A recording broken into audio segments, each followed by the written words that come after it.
Hello students.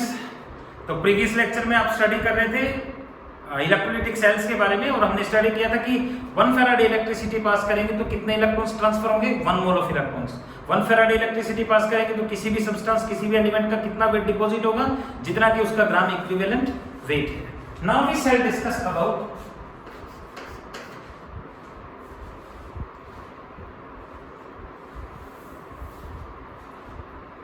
Faraday's law. Faraday's laws of electrolysis.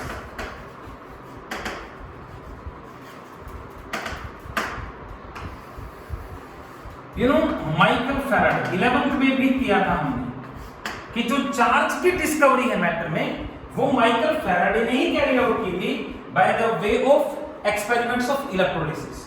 So we can say कि Michael Faraday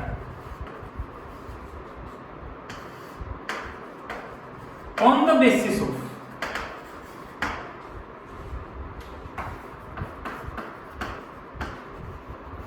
experiments on electrolysis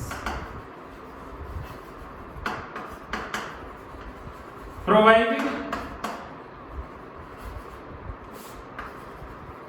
two laws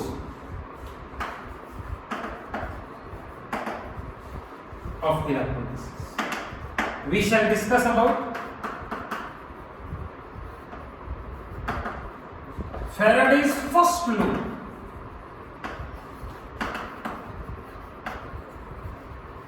of electrolysis. Okay, and second is about Faraday's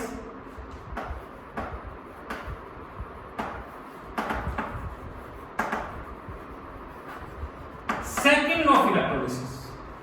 Faraday's first law of electrolysis and another is Faraday's second law of electrolysis. बहुत important से concept है। हम दोनों laws की help से substance की जो amount deposit होती है उसका फाइंड आउट कर सकते हैं। वैसे तो हमें पता है कि भाई 1 फैराडे इलेक्ट्रिसिटी पास करेंगे तो उतना ही वेट डिपॉजिट होगा जितना कि एलिमेंट का ग्राम इक्विवेलेंट वेट होता है। बट यहां पर हम डायरेक्टली फाइंड आउट कर सकते हैं कि अगर आपको चार्ज दे रखा है तो करंट दे रखा है, आप सीधा फाइंड आउट कर सकते हैं कितना अमाउंट होगा। So there are the two laws, Faraday's first law of electrolysis and second is about the Faraday's second law of electrolysis.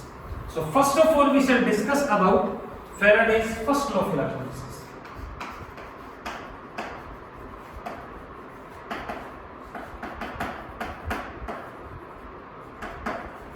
किसी भी सब्सटेंस की अमाउंट कितने डिपॉजिट होगी वो फैक्टर फाइंड आउट करने के लिए एक सिंप्लिसिटी प्रोवाइड करता है Faraday's first law. So we can say Faraday's first law of electrolysis is what? According to Faraday's first law of electrolysis, the amount of a substance deposited at an electrode is directly proportional to amount of electricity passed through solution. यानी solution में जितनी electricity pass करेंगे उतना ही ज्यादा wait deposit होगा किसी भी element का इलेक्ट्रोड के ऊपर। इलेक्ट्रिसिटी कम पास करेंगे कम वेट डिपॉजिट होगा, ज्यादा इलेक्ट्रिसिटी पास करेंगे ज्यादा वेट डिपॉजिट होगा। तो सीधा सा कॉन्सेप्ट ये है कि जो वेट डिपॉजिट होता है वो किसके डायरेक्टली प्रोपोर्शनल इलेक्ट्रिसिटी। अब देख लो यार, जैसे मान लो मैं सिल्वर नाइट्रेट की बात कर रहा हूं तो आपको पता है कि सिल्वर का इक्विवेलेंट वेट 108 होता है। तो 1 फैराडे इलेक्ट्रिसिटी पास करेंगे तो सिल्वर का कितना वेट डिपॉजिट हो रहा है 108 ग्राम। 2 फैराडे पास करेंगे तो 216 होगा। So higher is the electricity, higher is the weight of substance. यानी W is directly proportional to Q. So we can say that according to Faraday's first law of electrolysis, according to Faraday's first law of electrolysis,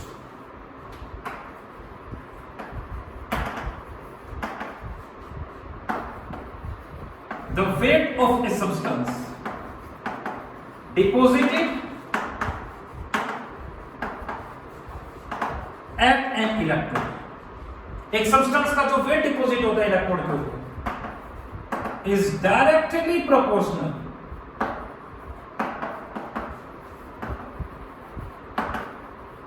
to amount of electricity passed to solution. यानी W is directly proportional to Q.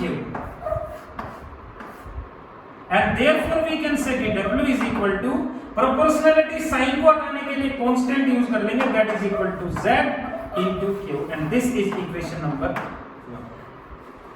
And you know here Z is what? Z is constant of proportionality, यानी proportionality का जो sign उसको remove करने के लिए constant use करेंगे, and it is known as electrochemical equivalent. This is known as electrochemical equivalent. Z. W is equal to Z into Q. Okay, and you know Z is equal to equivalent weight divided by Faraday's constant. So put कर दें equation number 2. So we can say from equation 1 and 2 we get what? W is equal to Z की जगह E upon F into Q कर देंगे, like equation number 3. Okay, देखो अगर charge Faraday की term में है तो यहां पर जो F है that is known as the Faraday's constant. F is known as Faraday's constant, और फैराडेज कांस्टेंट की जो वैल्यू होती है आपको पता है 96,500.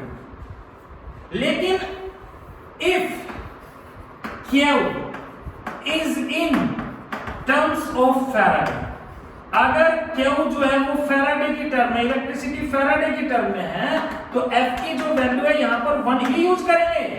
और अगर Q जो है वो कूलम्स की टर्म में है, is in terms of Coulomb's, अगर ये कूलम्स की टर्म में है तो F की जो वैल्यू है वो 96,500 कूलम यूज करोगे. कब? जब Q इनफॉर्म है. अगर जैसे फॉर एग्जांपल मान लो let us consider you are having 0.01 Faraday, तो 0.01 फैराडे वेट क्या नाम है, 0.01 फैराडे इलेक्ट्रिसिटी पास कर रहे हैं किसी भी सब्सटेंस में. Let 0.01 faraday electricity is pass to silver 98. कितना वेट डिपॉजिट होगा? So weight is equal to, देखो इक्विवेलेंट वेट कितना होता है बताओ सिल्वर का, how much weight of silver will be deposited. तो इक्विवेलेंट वेट आएगा यहां पर, तो सिल्वर का इक्विवेलेंट वेट 180 होता है एटॉमिक वेट के बराबर. फैराडेज कांस्टेंट की वैल्यू 1 लेंगे क्योंकि ये फैराडे की टर्म में है, तो 0.01 and it will be equal to 1.08 faraday. बोलो यही आएगा कि नहीं? वैसे भी करके देख लो यार कि 1 फैराडे से कितना सिल्वर डिपॉजिट होगा, 108, तो 0.01 फैराडे से कितना होगा. ठीक है.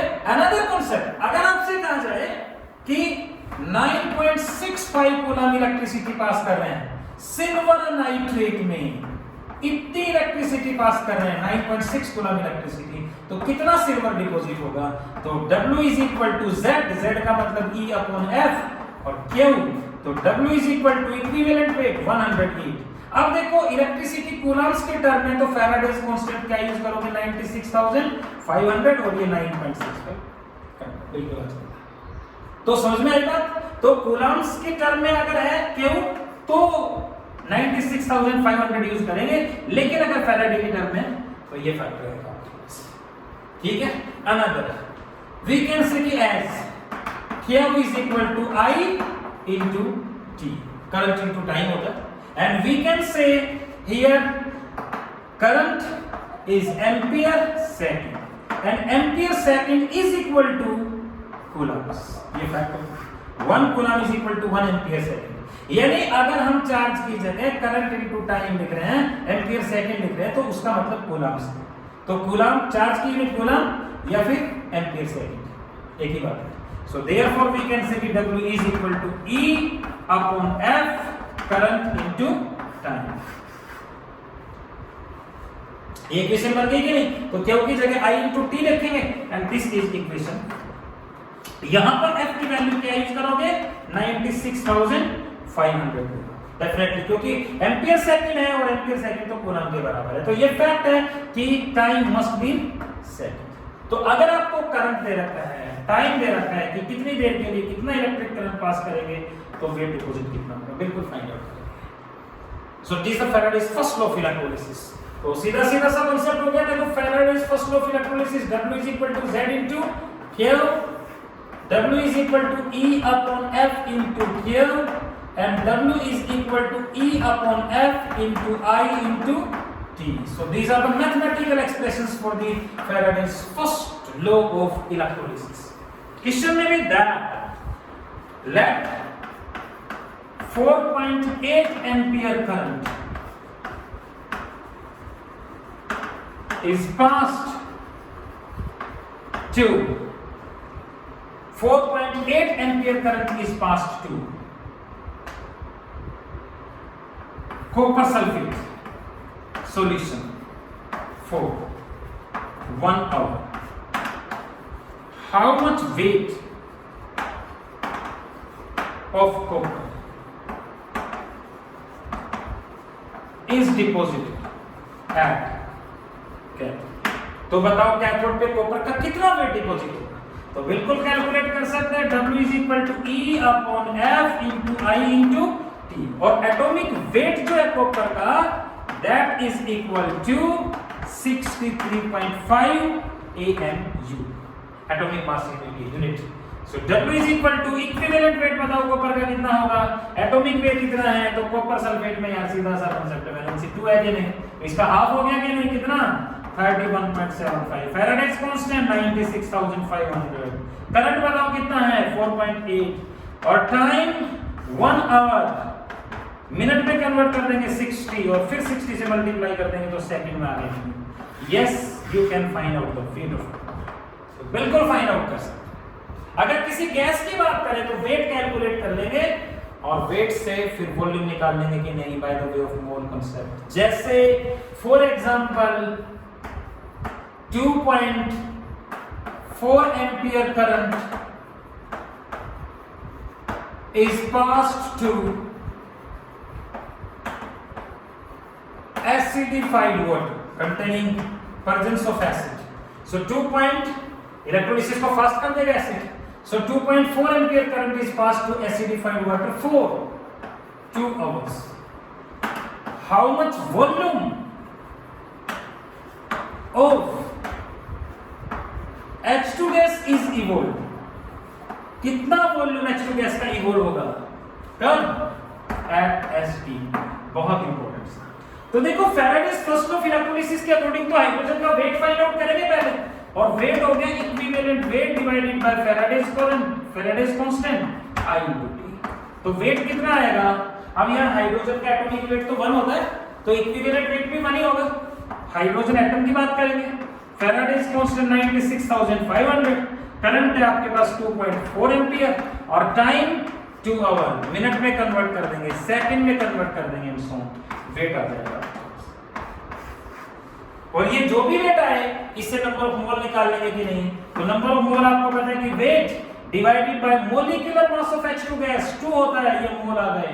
और सबको पता है कि 1 मोल का वॉल्यूम STP कंडीशंस पे 2.4 लीटर होता है कि नहीं। 1 mole of A gas is equal to 22.4 litre at STP। तो इतने मोल्स का वॉल्यूम कितना होगा, यानी 22.4 से क्या कर देंगे भाई, multiply.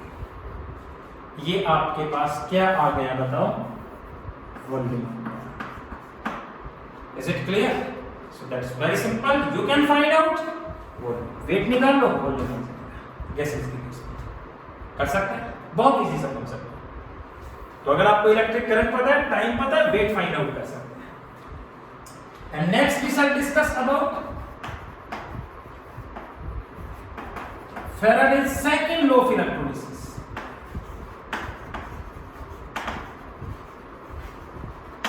So what do you mean by Faraday's second law of electrolysis? Faraday's second law of electrolysis is that कि जब 2 या 2 से ज्यादा इलेक्ट्रोलाइटिक सेल्स को सीरीज में कनेक्ट करें, ओके, एक ही बैटरी से कनेक्ट कर देंगे। When 2 or more electrolytic cells are connected in series, and same amount of electricity is passed through them. सभी में same amount of electricity pass करेंगे. Then weight of substance deposited in each cell is directly proportional to its equivalent weight. तो हर एक substance का जो weight deposit होगा हर cell में वो उस सब्सटेंस के इक्विवेलेंट वेट के डायरेक्टली प्रोपोर्शनल होगा. ठीक है, यानी जिस एलिमेंट का इक्विवेलेंट वेट ज्यादा उस एलिमेंट का वेट भी उतना ही ज्यादा डिपॉजिट होगा. जैसे फॉर एग्जांपल मान लो आपके पास एक कंटेनर ये ले लिया हमने और एक सेल हमने ये ले लिया. यहाँ पर दो इलेक्ट्रोड ले लिया आपने और मैंने बताया इलेक्ट्रोलाइटिक सेल में तो मेटल इलेक्ट्रोड में मेटल कौन सा है उसका कोई मतलब ही नहीं होगा. ठीक है, सेम मेटल भी हो सकते हैं, डिफरेंट भी हो सकते हैं, सॉल्यूशन कोई हो सकता है. मेटल क्या नाम, इलेक्ट्रोड भी मेटल किसी दूसरे सब्सटेंस के हो सकते हैं. यानी कांसेप्ट में भी ये कॉपर सल्फेट हो सकता है तो ये जिंक के इलेक्ट्रोड हो गए, ये कॉपर सल्फेट है प्लेटिनम के हो गए, and so connected to the same battery like that. Negative positive negative pole से कनेक्ट किया नेगेटिव चार्ज, पॉजिटिव पोल से कनेक्ट किया पॉजिटिव चार्ज. नेगेटिव है तो पॉजिटिव चार्ज, पॉजिटिव है तो नेगेटिव. यहां पर आपने सिल्वर नाइट्रेट को फिलअप किया और यहां पर आपने जिंक सल्फेट को फिलअप कर दिया. Both the cells are connected to the same battery, same electricity pass कर रहे हैं. लेट 1 फैराडे इलेक्ट्रिसिटी पास कर रहे हैं, इसमें भी 1 फैराडे और इसमें भी 1 फैराडे. तो बताओ 1 फैराडे इलेक्ट्रिसिटी से कितना सिल्वर डिपॉजिट होगा? बोलो, जितना सिल्वर का इक्विवेलेंट वेट है 108 ग्राम. जिंक कितना डिपॉजिट होगा? जितना जिंक का इक्विवेलेंट वेट होता है that is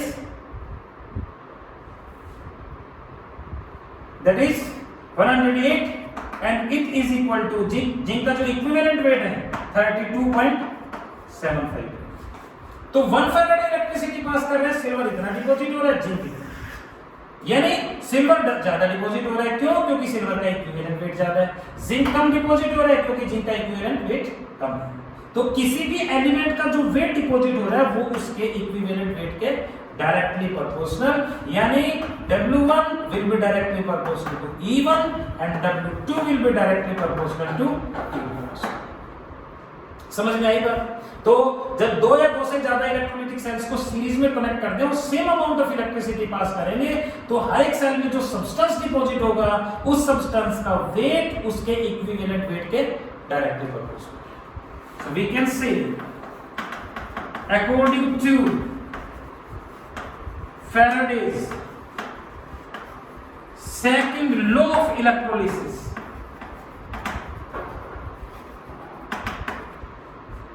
when two or more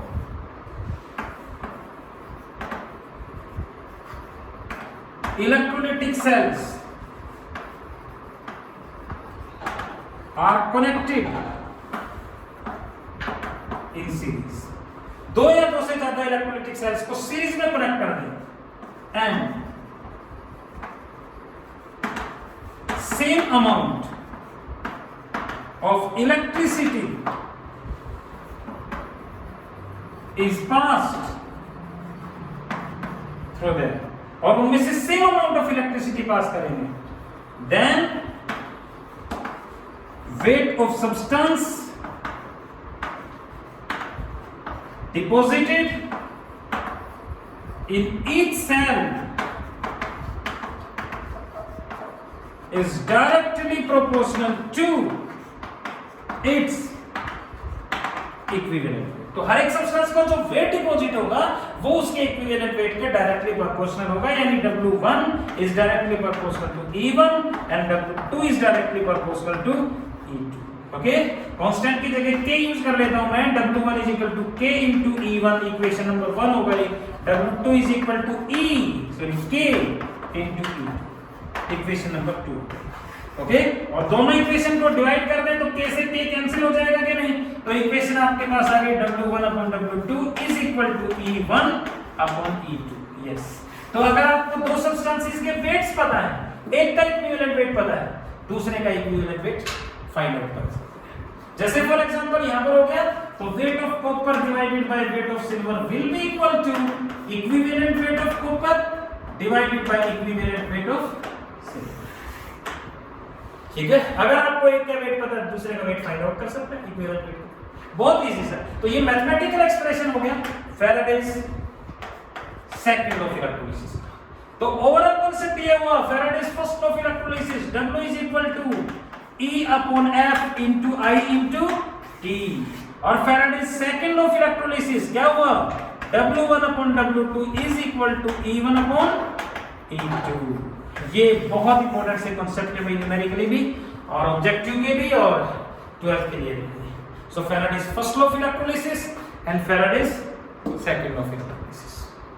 बिल्कुल ध्यान से स्टडी करना है इनको और बहुत इंपॉर्टेंट कॉन्सेप्ट है। ओके, एंड लास्ट टॉपिक हम स्टडी करेंगे products of electrolysis next lecture में। Thank you.